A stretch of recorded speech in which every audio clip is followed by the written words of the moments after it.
현대 심리학자 에릭 프롬은 이런 말을 했습니다. 현대인은 존재보다도 소유를 더 중요시하기 때문에 물질지상주의에서 자신의 존재를 점점 상실해 가고 있다. 그리고 많은 사람들은 더 가지려고 하는 욕심 때문에 평안도 잃어버리고 사랑과 섬김과 나눔도 잃어버리고 살아가고 있습니다. 쉽게 말해서 돈 때문에 정작 중요한 것을 잃어버리고 참 행복에 이르지 못한다는 거죠. 그렇다면 우리는 어떻게 살아가야 하고 무엇을 위해 살아가야 할까요? 오늘 이 중요한 질문을 여러분에게 던집니다. 한 번 더 던질게요. 그렇다면 우리는 어떻게 살아야 하고 무엇을 위해 살아야 할까요? 무엇보다 하나님이 인정해 주시는 삶을 살아야 합니다. 같이 해볼까요? 하나님이 인정해 주시는 삶을 살아야 합니다.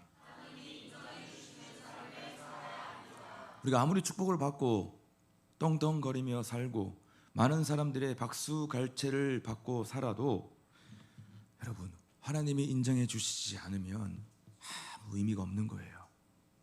그게 그리스도인이고 그게 신앙인이고 그게 교회를 다니는 사람들입니다. 하나님이 인정해 주시지 않는다, 내가 하나님께 인정받지 못한다, 그럼 그 삶은 아무 의미가 없게 되는 것입니다. 그래서 우리가 누구의 마음에 들 거냐, 누구의 마음에 합한 자가 될 거냐, 이것은요 존재의 본질이 되는 것입니다. 내가 누구의 마음에 들 것이냐는 거예요. 오늘 본문의 때는 예수님의 고난과 죽음이 지금 점점점 다가오고 있는 아주 긴박한 시기였습니다.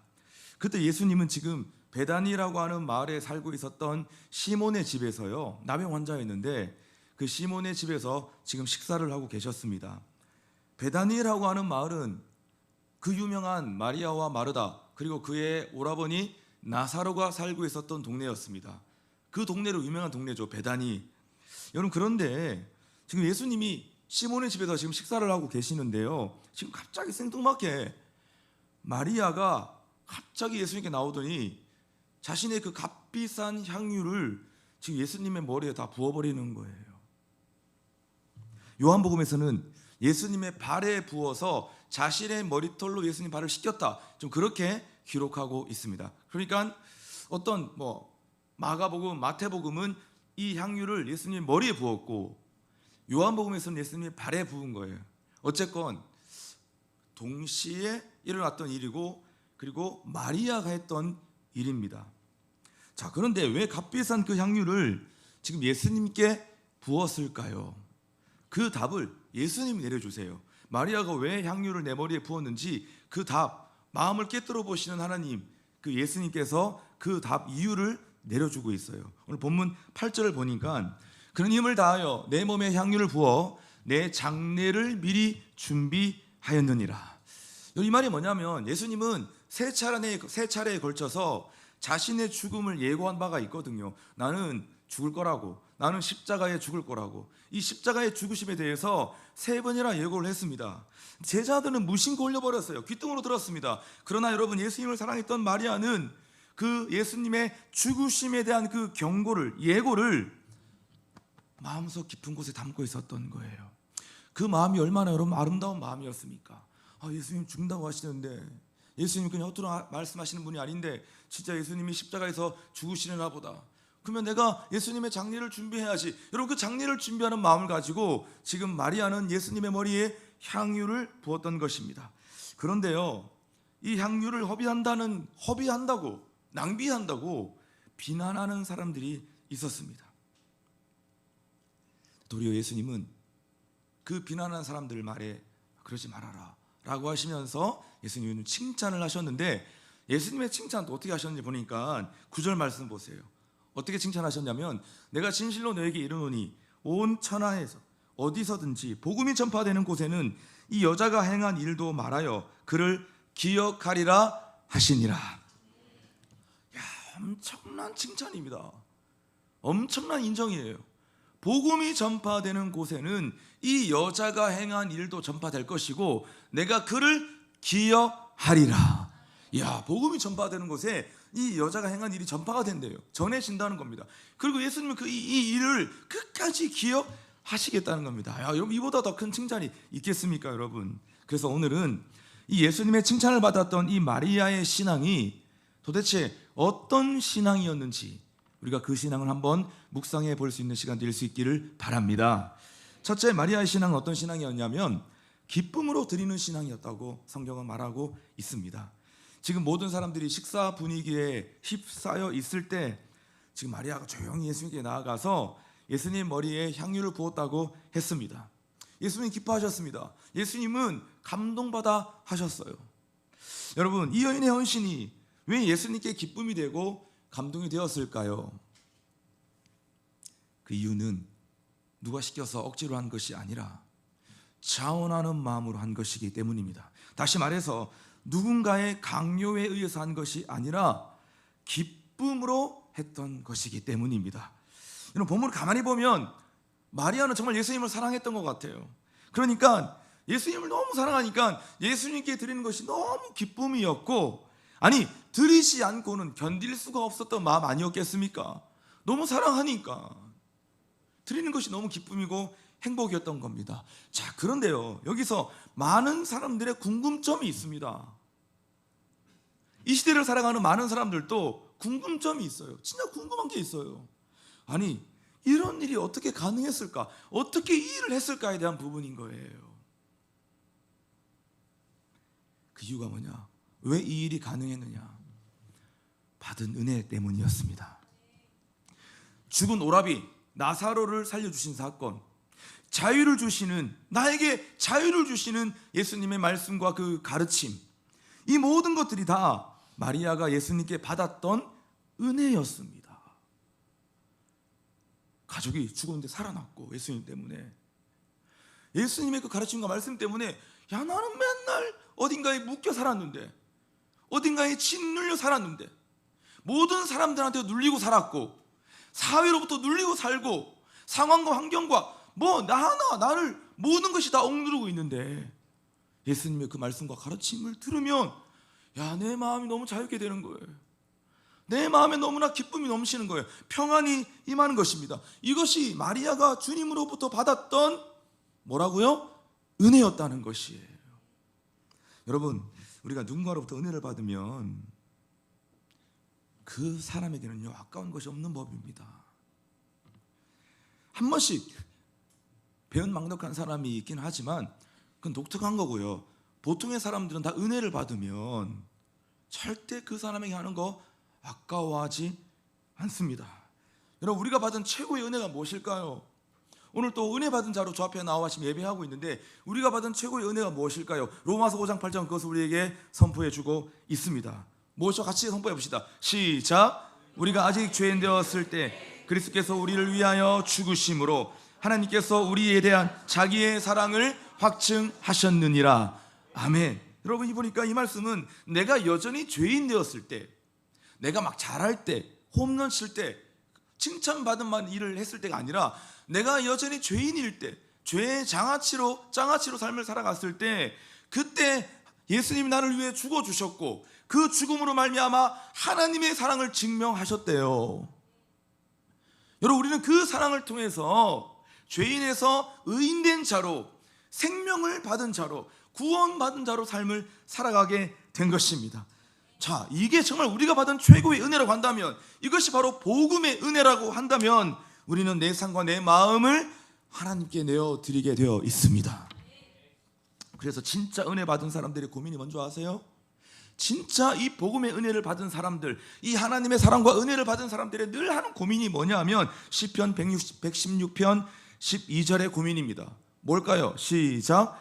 내게 주신 모든 은혜를 내가 여호와께 무엇으로 보답할까? 하나님, 주께 받은 은혜를 내가 어떻게 보답할 수 있겠습니까?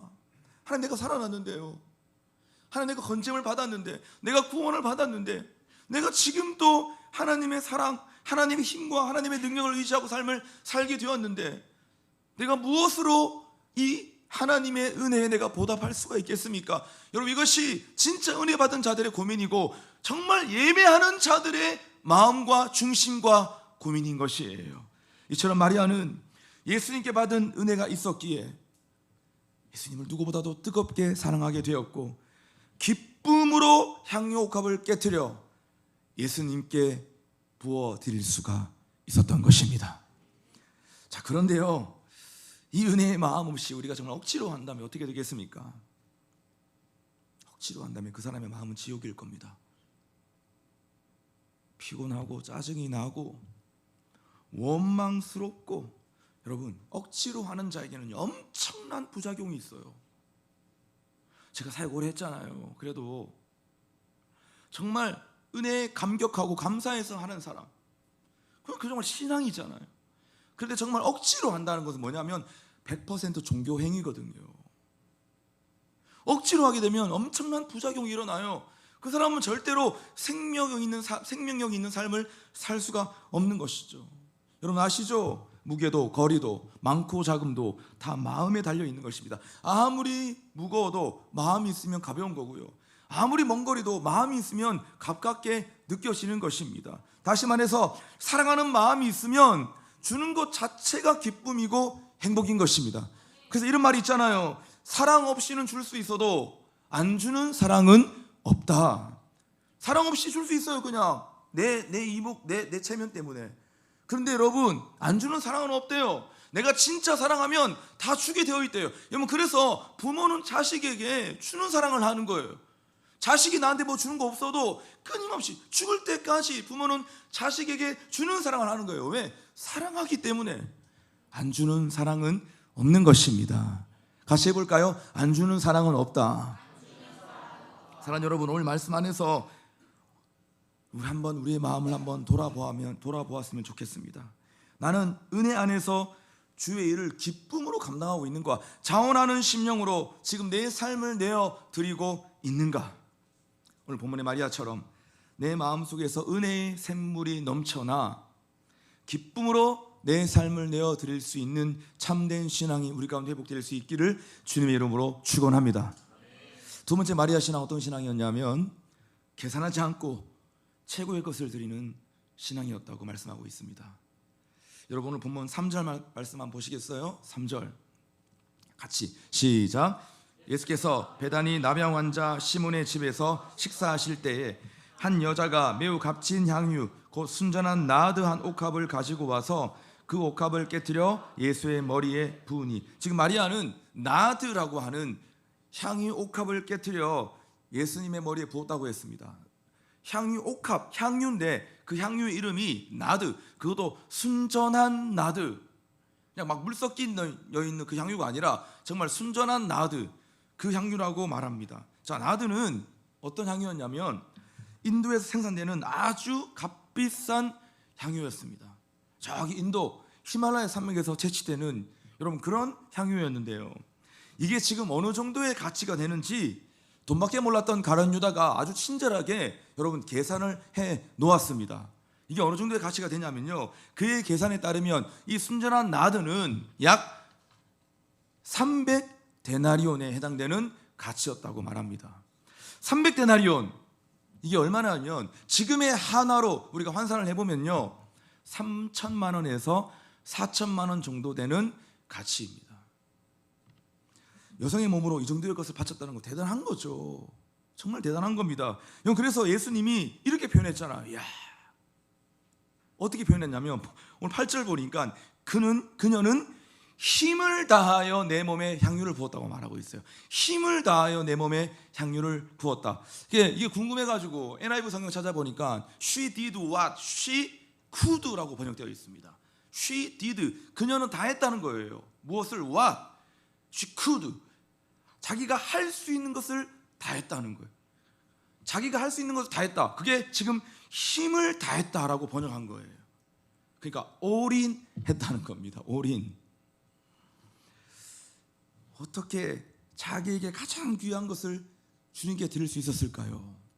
조금 전에는 받은 은혜 때문이었다고 말을 했는데 또 한번 생각해 봅시다. 어떻게 자기에게 가장 귀한 것을 예수님께 다 드릴 수 있었을까요? 그 이유는 그녀에게는 예수님이 더 귀한 분이셨기 때문입니다.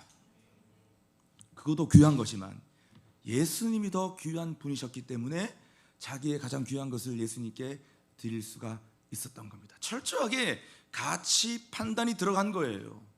인간은 제가 늘 종종 하는 말인데 항상 모든 상황과 모든 순간에 어떤 판단을 하냐면요, 가치 판단을 합니다. 가치 판단. 이게 지금 나한테 가치가 있는지 없는지를 무의식에서 계속 순간순간 모든 상황마다 가치 판단을 해요. 그래서 어떤 것을 선택하냐면요, 자기가 가치가 있다는 것을 선택하는 거예요. 여러분들이 좀 오늘 이 시간 이 자리에 앉아 있다는 것은 가치 판단을 한 겁니다. 내가 지금 이 시간 잠을 자는 것보다, 친구랑 놀러 가는 것보다 나는 지금 예배를 드리는 것이 나에게 더 소중하고 가치가 있다. 그 가치가 판단되었기 때문에 여러분 지금 이 자리에 나오는 거예요. 여러분이 하고 있는 모든 일들, 만나는 모든 사람들, 여러분이 하고 있는 모든 행위는 다 가치 판단이 들어가 있다는 것을 여러분 아셔야 되는 것입니다. 내 안에 마음도 없고 가치도 없는데 내가 그거 하는 거, 여러분 그런 사람 없습니다. 만약에 그런다면 그 사람 되게 위선적인 사람인 거예요. 여러분, 그래서 지금 자기에게 어떻게 가장 귀한 것을 드릴 수 있었는가? 예수님이 자기보다 더 귀한 분이셨기 때문입니다. 그래서 우리는 이런 찬송을 부릅니다. 주 예수보다 더 귀한 것은 없네. 이 세상 부귀와 바꿀 수 없네. 영 죽은 내 대신 돌아가신 그 놀라운 사랑 잊지 못해. 다 함께 봅시다. 세상 즐거움 다 버리고 세상 자랑 다 버렸네. 주 예수보다 더 귀한 것은 없네. 예수밖에는 없네. 여러분, 이 찬송 북한 지하교회 성도들이 가장 좋아하는 찬송이래요. 북한 지하교회 성도들은 우리처럼 이렇게 대놓고 예배를 못 드리잖아요. 숨어서. 그리고 김일성, 김정은 사진 집에 다 붙어 있는데 여러분 그 순간만큼 그 사진 다 액자 다 내려놓고 이불 속에 들어가서 소리가 퍼져나가면 안 되니까 주 예수보다 더 귀한 것은 없네. 예배를 드리다가 발각되면 총살입니다. 3대가 멸족입니다. 그럼에도 불구하고 주 예수보다 더 귀한 것은 없네. 주 예수님이 내 목숨보다도 더 귀한 분이시기 때문에 여러분 이 찬송을 부르며 이렇게 기도하며 하나님을 예배한다고 합니다. 북한 지하교회 성도들의 고백인 것이. 사랑하는 여러분, 마리아는 이해를 따라 계산하지 않았습니다. 왜 계산 안 했을까요? 계산이 안 되기 때문에 안 한 겁니다. 계산이 안 되니까 안 하는 거예요. 계산되면 계산하죠. 계산이 안 되기 때문에 계산 안 한 것입니다. 나를 위해 죽어주셨는데 어떻게 계산이 됩니까? 어떻게 그 가치 판단과 견줄 수가 있습니까? 진짜 계산하고 싶다면 받은 은혜와 받은 사랑을 여러분 생각해 보아야 되는 거잖아요. 그런데 여러분 세상은요, 받은 은혜를 모르고 칼같이 계산합니다. 우리가 세상에 살다 보면 야 이거 진짜 피도 눈물도 없네, 야 이거 정말 칼같이 계산하는구나, 우리가 세상 속에서 다 느끼고 있는 거잖아요. 여러분 다 여러분이 지금 여러분이 살고 있는 삶의 터전에서, 세상에서, 회사에서 다 느끼고 있잖아요. 여러분 저도 느낍니다. 이번 한 주간 어떤 일이 있었냐면요, 우리 드디어 옥상에 있는 드림 채플이 철거되었습니다. 근데 우리 형제들이 다 나와가지고 이렇게 철거를 하다가 그 철거한 그런 것들을 다 이제 밑으로 내리면서 줄을 묶어서 내리다가, 그 여러분이 그 여기 옆에 그 벽에 붙어 있는 노란 간판, 그 뭐죠, 뭐 합판인가 적혀 있는, 목재에 막 적혀 있는 노란 간판 있잖아요. 그 진짜 항상 늘 문제되는 간판이었거든요. 그게 간판이 튀어나와가지고 항상 차들이 지나갈 때마다 우리 옛날 그 교회차 마스터도 옆구리 거의 찔려가지고, 그리고 우리 여러 집사님들 한 2명의 집사님들 다 그 거기에 박혀가지고 다 새 차 다 흠집 나고, 저도 맨날 그 백밀러 막 들여다보면서 제 백밀러가 다 거기 기스 나가 있거든요. 근데 그 간판 그 내리다가 줄대서 내리다가 그 간판이 이렇게 부딪혀가지고 그 간판이 찌그러졌어요. 근데 1층 사장님이 칼같이 계산을 하더라고요. 30만 원이라고. 간판 새로 맞출 거라고. 30만 원이다. 야, 근데 제가 그 얘기를 들었을 때 계산을 하려면 진짜 우리가 받은 사랑과 은혜를 한번 계산해 봐야 되잖아요. 제가 어떤 일이 있었냐면, 제가 옆에 그 자재 막 세워놓은 거 옆에 차 세워놨다가 자재가 넘어져가지고 나무가 넘어져서 제 차 문짝을 박았어요. 그게 문짝이 들어갔어요. 근데 그때 제가 됐다고, 괜찮다고, 뭐 그럴 수도 있죠 하면서 지금도 여전히 찌그러진 채로 다니고 있습니다. 그렇게 했는데 갑자기 그 간판 조금 찌그러졌다고 정확하게 칼같이 30만 원이라고 얘기를 하는 거예요. 보면서 제가 속상했는데, 그렇지, 당연한 거다. 세상은 당연한 거다. 정말 받은 은혜와 사랑을 계산해 보지 않으면 우리는요, 철저하게 계산하며 삶을 살아갈 수밖에 없는, 여러분, 그런 존재고 그런 세상인 것을 제가 다시 한번 깨닫게 되어진 것입니다. 여러분, 그래서 우리가 진짜 계산하고 싶으면 받은 은혜를 먼저 계산해 보아야 한다라고 하는 진리를 우리는 발견하게 되어지는 것입니다. 여러분, 한 의료 선교사님의 이야기인데요, 네팔로 떠나기 전에 선교사님이 소위 40대 잘 나가던 외과 의사였습니다. 그런데 그가 부르심을 받고 선교사로 헌신을 했는데 집에 있는 아내가 간호사였는데 반대를 하는 거예요. 못 가게 하는 거예요. 선교사로 가기 싫다는 것입니다.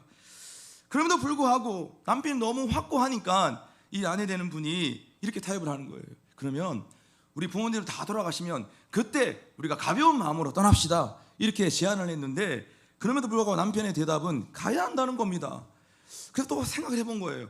그러면 자식에게 약하니까, 지금 우리 아들이 고등학생이니까 다 고등학교 졸업하고 대학 가면 그때 홀가분하게 떠납시다, 이렇게 제안을 했는데, 그때 선교사님이 이렇게 말을 했다고 해요.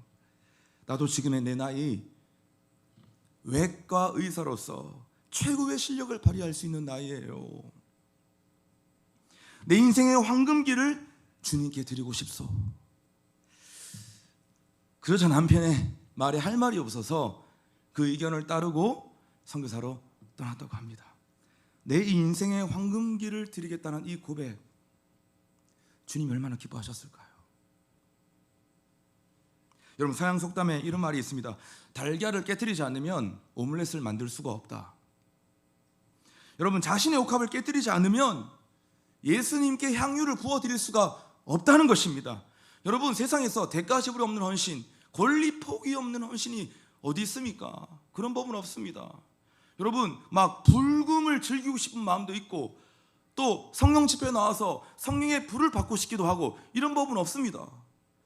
성령의 불을 받든지 홍대로 나아가서 불금을 즐기든지 둘 중에 하나는 선택을 하고 하나는 내려놓고 포기해야 되는 것입니다. 화려한 주말도 보내고 싶고 리더 모임에 나와서 또 하나님의 은혜를 받고 싶고 훈련도 받고 싶다, 이 두 개 다 하고 싶다, 이런 법은 없는 거예요. 정말 내가 리더 모임을 통해서 하나님 나라를 위해 헌신하고 내 안에 정말 내가 예수의 제자로 훈련받고 싶다라고 하는 마음이 있다고 한다면 화려한 주말은 권리 포기를 해야 되는 것입니다. 사랑하는 여러분, 예수님의 십자가도 자기를 깨뜨린 헌신이었습니다. 계산하지 않고 자기를 내어준 헌신이었다는 것입니다. 마리아처럼 자기의 소중한 것을, 자기의 소중한 삶을 계산하지 않고 기꺼이 내어드릴 수 있는 이 신앙, 우리에게는 조금 더 버겁고 우리에게는 조금 부담스러울 수 있는 신앙이지만, 오늘 이 본문에서 예수님은 그 신앙, 놀라운 신앙이라고 예수님은 인정하고 있는 신앙임을 여러분 기억할 수 있기를 축복합니다. 우리 삶, 날마다 소중한 것을 주님 앞에 기꺼이 내어드리고, 그것이 시간이 되었든 내 삶과 내 인생이 되었든 그것이 무엇이든 나에게 가치가 있고 소중한 것이다, 하나님, 이거 계산하지 않고 주님께 드릴 수 있습니다. 항상 이렇게 고백할 수 있는 저와 여러분, 우리 살아있는 공동체가 될 수 있기를 주님의 이름으로 축원합니다. 세 번째, 마지막, 마리아 신앙 어떤 신앙이었냐면 처음과 끝이 한결같은 신앙이었다고 말씀하고 있습니다.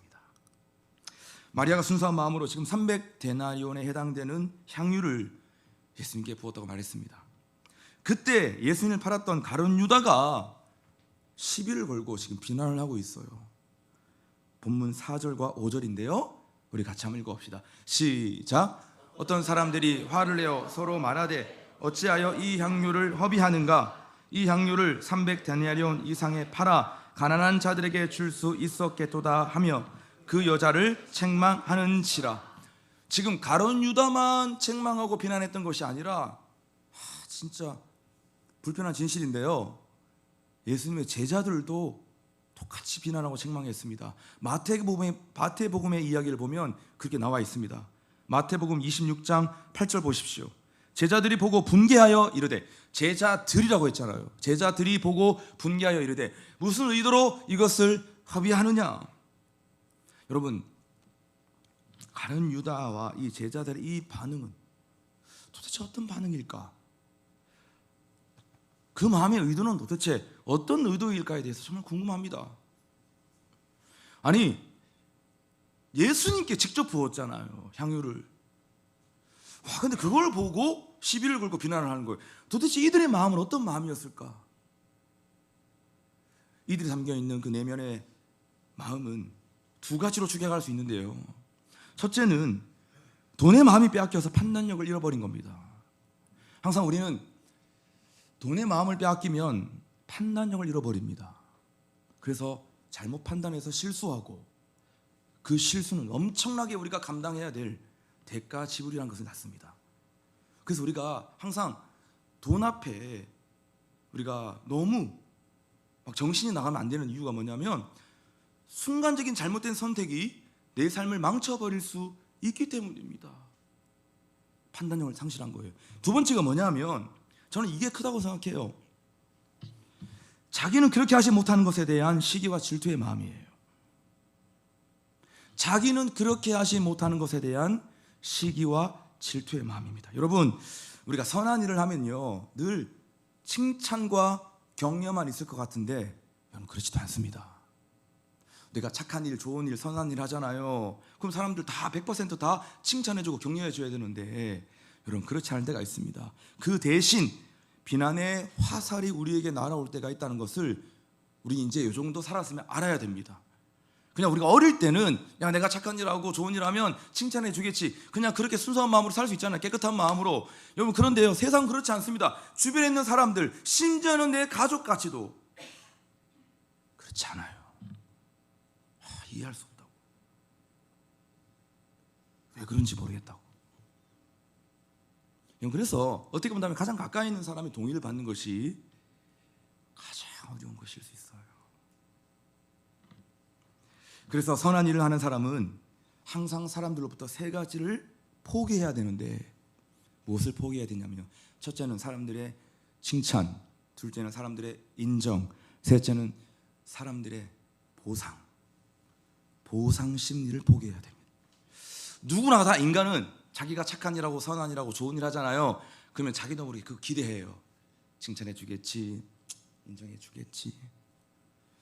뭔가 자기도 모르게 나는 보상 심리가 막 올라옵니다. 말은 그렇게 하지 않죠. 아니에요 하면서 그냥 들으실 수 있는 것이 감사하고 내가 이렇게 선한 일을 한 것이 감사하죠, 그렇게 말은 하는데요, 깊은 마음 속에는요, 항상 이 보상 심리와 칭찬과 인정을 목말라 하고 있는 여러분, 그런 모습을 아마 모두가 다 자기 자신에게 경험했을 겁니다. 여러분, 그런데 이 세 가지를 포기해야 되는데, 만약에 포기하지 않으면 어떻게 되는지 아세요? 반드시 시험에 듭니다.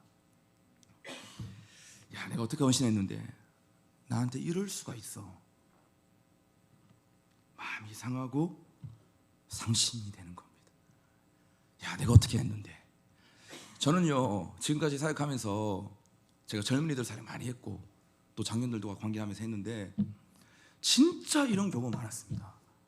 막 달릴 때, 야, 너 좀 그렇게 너무 그러지 말아라, 너무 오버하지 말아라. 막 제가 막 오버 시켰음에도 불구하고 아니요, 뭐 주를 위해서 하는 건데 막 큰소리 빵빵 치면서 막 다 하거든요. 근데 나중에 와가지고 나한테 해준 게 하나도 없다고. 교회가 나한테 해준 게 뭐가 있냐고. 목사님, 제가 목사님한테 그렇게 했는데 목사님 저한테 왜 그거 안 주세요? 여러분, 제가 이런 소리 얼마나 많이 들었겠습니까?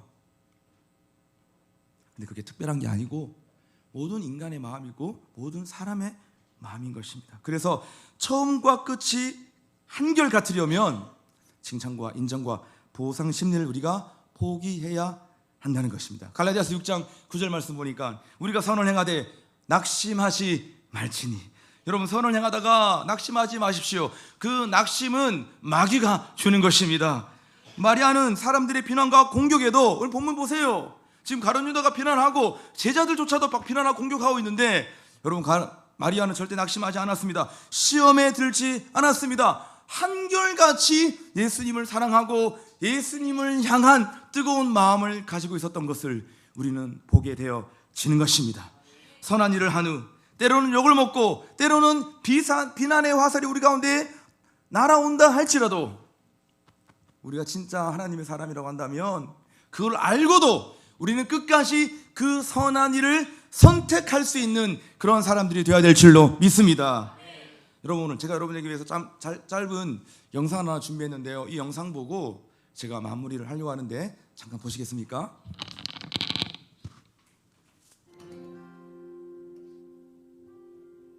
Here is love, vast as the ocean, loving kindness as the flood.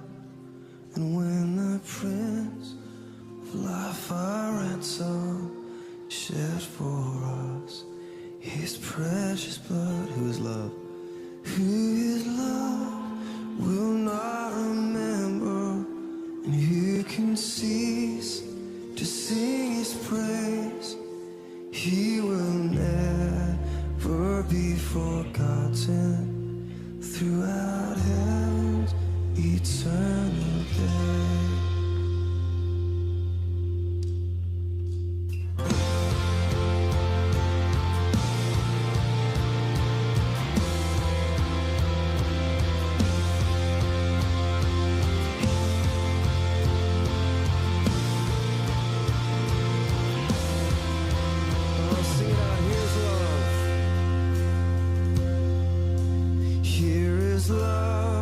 Vast as the ocean, loving kindness as the flood. When the Prince of Life our ransom shed for us His precious blood, who is love, and who His love will not remember, who can cease to sing His praise? He will never be forgotten throughout heaven's eternal day. Oh, we praise You, Lord. You deserve it all.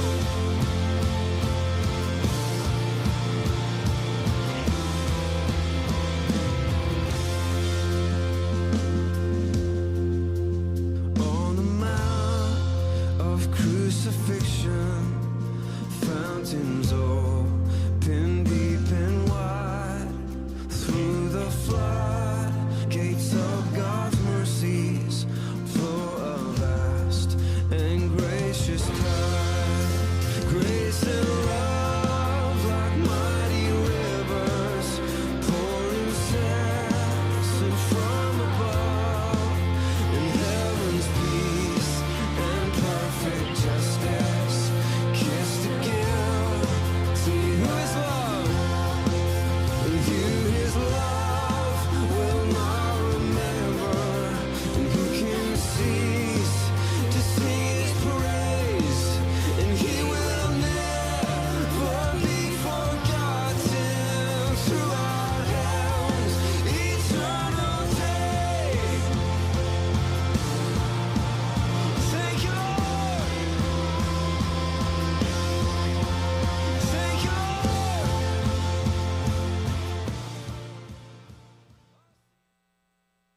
C.T. 스터드 선교사님, 그분은 영국 귀족의 명문가로 태어나서 촉망된 장래가 있었던 분이었습니다. 크리켓 선수로서의 국민적 영웅이었고 경마 장애물 경기에서도 챔피언을 획득한 분이었습니다. 뿐만 아니라 부친의 막대한 유산이 다 준비되어 있었던 분이었습니다. 그러나 그는 그 모든 것을 포기하고 10년을 중국에서 6년을 인도에서 사역하였고, 그의 나이 50세가 되었을 때 다시 아프리카로 떠나겠다고 합니다. 주변에 많은 사람들이 아우성이었습니다. 약간의 비난이 섞인 말들을 막 했습니다. 뭘 그렇게까지 하냐고, 이만하면 됐다고, 몸이 안 좋아서 돌아왔으면 그냥 이제 여기서 영국에 살면 되지, 뭐 또다시 식인종이 있는 아프리카로 또 떠나냐고. 그런데 C.T. 스터드는 이렇게 대답했습니다. 아주 유명한 웩 선교의 모토가 되었던 말인데요. 만일 예수 그리스도가 나의 하나님이시고 나를 위해 죽으셨다면 그분을 위한 그 어떤 희생도 결코 크다고 할 수 없다. 같이 읽어볼까요? 시작. 만일 예수 그리스도가 나의 하나님이시고 나를 위해 죽으셨다면 그분을 위한 그 어떤 희생도 결코 크다고 할 수 없다. 스터드 선교사님은 처음과 끝이 늘 한결같았다는 거예요. 뜨거웠다가 식었다가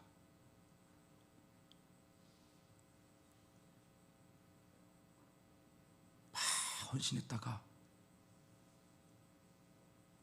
무너졌다가 좋은 상황에서는 할렐루야 하다가 너 뭐 그러냐 사람들의 세상의 비난이 있을 때는 다시 또 식었다가, 여러분 그렇지 않고 한결같이 처음과 끝이 같았다는 것입니다. 사랑하는 여러분, 우리가 주님 앞에 늘 한결같은 신앙으로 살아갈 수 있기를 바랍니다. 세상에 박수갈채가 없어도 묵묵하게 하나님을 사랑하고 항상 그 선한 일을 선택할 수 있는 저와 여러분 될 수 있기를 바랍니다. 말씀 마무리합니다. 교회 역사학자 라투레 목사님은 교회 역사를 연구하면서 가장 중요한 결론을 얻었습니다. 교회를 지켜온 사람들은 신학자도 아니고 정치가도 아니고 부유한 사업가도 아니다. 심지어는 목회자도 아니다. 이름도 빛도 없이 주의 재단에 사랑을 바친 수많은 성도들, 바로 그들이 교회의 주역들이다. 바꾸어 말해서 마리아와 같은 성도들이 교회를 지켜온 주역들이 한 거예요. 전 진짜 늘 그런 마음이 있습니다. 우리 교회는 이 목사가 끌어가는 교회가 아니라 위대한 성도들, 마리아와 같은 순전한 성도들, 이 성도들이 믿음의 주역들이고, 저는 언제나 떠나죠. 저는 때가 되면 떠나는 직원에 불과합니다. 근데 계속적으로 목회자는 바뀌지만 이 교회 성도들이 주역이 되어서 다음 세대에 걸쳐 주님 오시는 그날까지 이 교회와 공동체는 영원할 것입니다. 그래서 여러분, 정말 이 지금 교회 역사학장 하는 말이 정확한 것이에요. 교회를 지켜오는 사람들은 권력 있는 사람, 돈이 많은 사람, 사업가, 정치가, 여러분 그런 사람이 아니라는 거예요. 신학자도 아니라는 것입니다. 여러분과 같은, 마리아와 같은 성도들이 이 교회를 지켜오고 지켜가는 주역의 사람들이라는 것입니다. 다시 처음에 서론에 제가 던졌던 질문을 던지겠습니다. 제가 여러분 기억하라고 했잖아요. 우리는 어떻게 살아야 하고 무엇을 위해 살아야 할까요? 그 답이 뭐였죠? 하나님이 인정해 주시는 삶을 살아야 합니다. 할렐루야. 예수님이 인정해 주시는 삶, 그게 최고예요. 예수님이 어떻게 인정했는지 다 봤잖아요. 마지막 9절 읽고 마치겠습니다. 예수님 어떻게 인정하셨습니까? 9절 시작. 내가 진실로 너에게 이르노니 온 천하에 어디서든지 복음이 전파되는 곳에는 이 여자가 행한 일도 말하여 그를 기억하리라 하시니라. 아멘. 이 마리아의 헌신이 평생 우리의 헌신의 표대가 되어서, 기준이 되어서 주님께 인정받고 주님의 마음에 늘 기억되는 아름다운 신앙이 우리 가운데 늘 회복될 수 있기를 축복합니다. 할렐루야.